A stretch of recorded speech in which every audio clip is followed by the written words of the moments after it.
ನಮ್ಮ guarantee scheme ಹೆಚ್ಚು ನಿಮಿಷ ನಿನ್ನೆ ಒಬ್ಬಳು ಹೆಣ್ಣು ಮಗಳು ಇವತ್ತು ಪ್ರಥಮ ದರ್ಜೆ ರ್ಯಾಂಕ್ ಪಡೆದಂಥ ಒಂದು ಹೆಣ್ಣು ಮಗಳು ಇವತ್ತು ಪ್ರಸ್ತುತಪಡಿಸಿದ್ದಾಳೆ. ನಮ್ಮ ಗ್ಯಾರಂಟಿ ಕಾರ್ಯಕ್ರಮದ ಮುಖಾಂತರ ಆ ಕುಟುಂಬಕ್ಕೆ ಎಷ್ಟು ಆರ್ಥಿಕ ರಕ್ಷಣೆ ಸಿಕ್ತು, ಅದರಿಂದಾಗಿ ನಾನು ಈ ಒಂದು ಪರೀಕ್ಷೆಯಲ್ಲಿ ಉನ್ನತ ಮಟ್ಟದಲ್ಲಿ ಇವತ್ತು ಪ್ರಥಮ ದರ್ಜೆ ಹಂತದಲ್ಲಿ ಪಾಸ್ ಆಗಲಿಕ್ಕೆ ಅವಕಾಶ ಆಯಿತು ಅನ್ನೋದರ ಬಗ್ಗೆ. ಇನ್ನೊಂದು ಹೆಣ್ಣು ಮಗಳು ಹೇಳಿದ್ದಾರೆ, ನಾನು ಗೃಹಲಕ್ಷ್ಮಿ ಯೋಜನೆಯ ಹಣದ ಮುಖಾಂತರ ಜೋಡಣೆ ಮಾಡಿಕೊಂಡು ನಮ್ಮ ಮನೆಯಲ್ಲಿ ಫ್ರಿಡ್ಜ್ ಇರಲಿಲ್ಲ, ಒಂದು ಫ್ರಿಡ್ಜ್ ಖರೀದಿಪಡಿಸುವಂಥ ಕೆಲಸ ಕಾರ್ಯ ಮಾಡಿದ್ದೀವಿ ಅಂತೇಳಿ. ಸಾಕಷ್ಟು ರೀತಿಯಲ್ಲಿ ಚುನಾವಣಾ ಸಮಯದಲ್ಲಿ ಕೊಟ್ಟಂಥ ಆಶ್ವಾಸನೆ ಏನಿದೆ ಅದನ್ನು ದೇಶದಲ್ಲೇ ಪ್ರಥಮ ಅಂತ ಹೇಳಿದರೆ ತಪ್ಪಾಗಲಿಕ್ಕಿಲ್ಲ.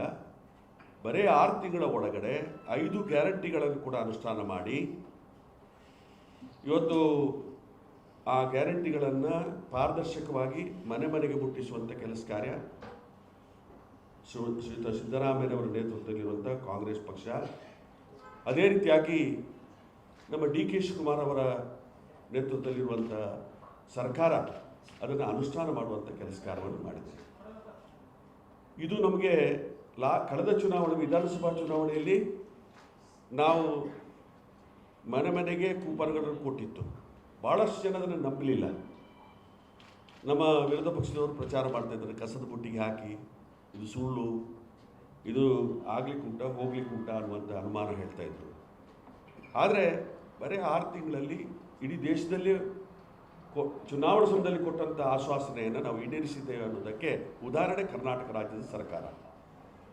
ಆ ದೃಷ್ಟಿಯಲ್ಲಿ ಭಾಳಷ್ಟು ಜನರಿಗೆ 100ರಲ್ಲಿ ಸಾಧಾರಣ 80% ಜನರಿಗೆ ಇದು ಪ್ರಯೋಜನಕಾರಿಯಾದಂಥ ಕಾರ್ಯಕ್ರಮ.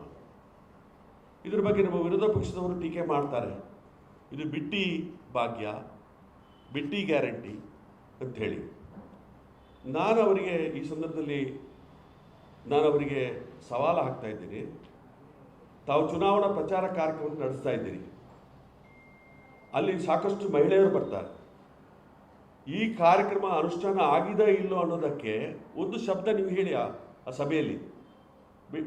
ಗ್ಯಾರಂಟಿ ಸ್ಕೀಮಿನ ಫಲಾನುಭವಿಗಳು ಯಾರಿದ್ದೀರಿ ಕೈ ಎತ್ತಿ ಅಂತ ಹೇಳಿ, ಅವಾಗ ನಿಮಗೆ ಅರ್ಥ ಆಗ್ತದೆ ಇವತ್ತು ಯಾರಿಗೆಲ್ಲ ಈ ಗ್ಯಾರಂಟಿ ಸ್ಕೀಮು ಹುಟ್ಟಿದೆ ಅನ್ನೋದ್ರ ಬಗ್ಗೆ.